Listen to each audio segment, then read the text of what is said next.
Concernant la liste des batailles, donc pour l'instant je n'ai qu'un libellé.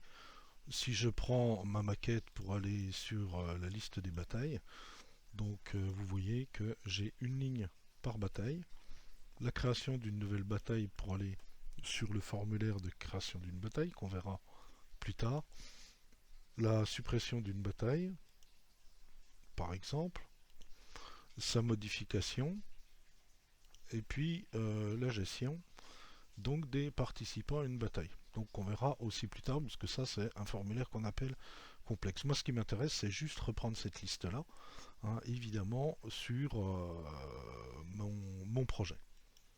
Alors je vais aller sur la maquette. Alors évidemment toujours le même principe, je vais fermer la navigation.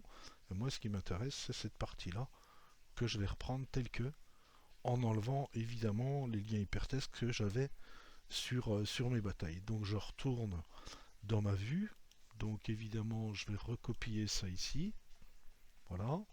Alors je vais un peu l'indenter correctement puisque je vais en avoir besoin quand j'aurai fait mes flux Ajax. Voilà. OK. Et puis donc je vais enlever les liens hypertextes, hein, qui ne mènent à rien pour l'instant, et puis je mettrai des routes au fur et à mesure que j'intégrerai mon appli. Alors j'ai plusieurs batailles, j'en ai 3.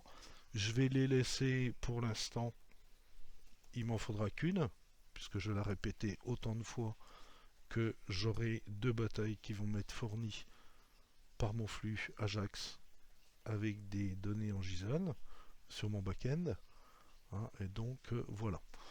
Alors évidemment, pour faire simple, je peux très bien recopier la TD ici, puisque c'est la même pour l'instant, hein. Voilà, hop, et puis je vais la coller ici, ce qui ira un peu plus vite.